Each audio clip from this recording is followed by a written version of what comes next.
আসসালামু আলাইকুম, রাফিজাস কিচেনে স্বাগতম। এই তো চলে আসলাম আপনাদের সাথে সিম্পল এবং মজাদার রেসিপি নিয়ে। আজকের রেসিপি হচ্ছে চিংড়ি মাছের ফ্রাইড রাইস। সম্পূর্ণ ঘরোয়াভাবে আমি রান্না করব।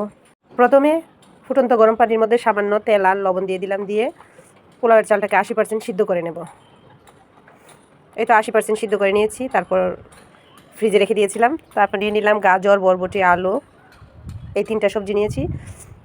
তো প্যানের মধ্যে তেল দিয়ে গরম করার জন্য রেখে দিলাম। আর এদিকে আরেকটা কড়াইয়ের মধ্যে চিংড়ি মাছ দিয়ে সামান্য লবণ হলুদ দিয়ে কয়েক মিনিট ভেজে নেব।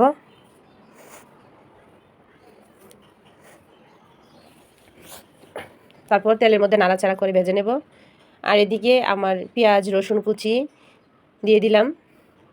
ভাজা ভাজা হয়ে গেলে দিয়ে দেব বরবটি, গাজর, আলু দিয়ে সামান্য লবণ দিয়ে ভাজা ভাজা করে নেব। একটু সময় নিয়ে ভাজা ভাজা করে নেব যাতে সিদ্ধ হয়ে যায়।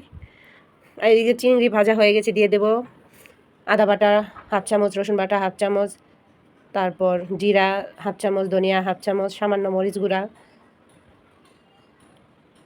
সামান্য পানি দিয়ে মশলাটাকে ভালো করে কষিয়ে নেব চিংড়ি মাছের সাথে। চিংড়ি মাছটার মধ্যে মশলা না দিয়ে শুধু ভেজে নিলেও হয়ে যাবে। টেস্ট বাড়ার জন্য আমি মশলাটা দিয়ে কষিয়ে নিলাম। তারপর দিয়ে দেব ফ্রাইড রাইসের স্বাদটাকে আর দ্বিগুণ করার জন্য চিংড়ির মশলা আর তেজপাতা। চিংড়ি মশলা আর তেজপাতা দিয়ে মশলাটাকে ভালো করে চিংড়ি মাছটাকে কষিয়ে নিতে হবে। আর এদিকে আমার সবজি ভাজা হয়ে গেছে, এখন আমি তার মধ্যে 2টা ডিম ভেজে নেব।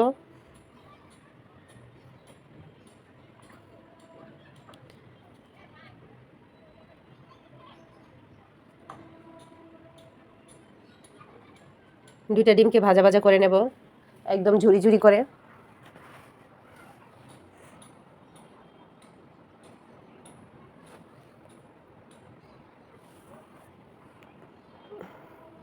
তারপর 80% সিদ্ধ করে রাখা পোলাওর চাউল, তারপর দিয়ে দেব চিংড়ির মশলা, কাঁচামরিচ কুচি, ধনেপাতা কুচি আর মশলা দিয়ে কষিয়ে রাখা চিংড়ি মাছ দিয়ে একদম নাড়াচাড়া করে সম্পূর্ণ মশলাকে আমি এই পোলাওয়ের সাথে মিশিয়ে নেব।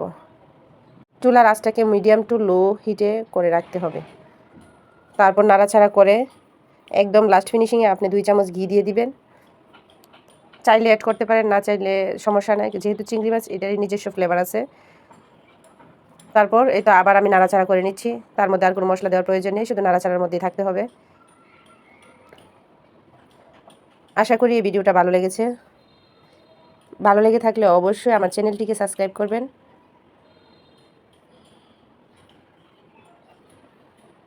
আর পরবর্তী ভিডিওর জন্য অবশ্যই আমার চ্যানেলের দিকে চোখ রাখবেন।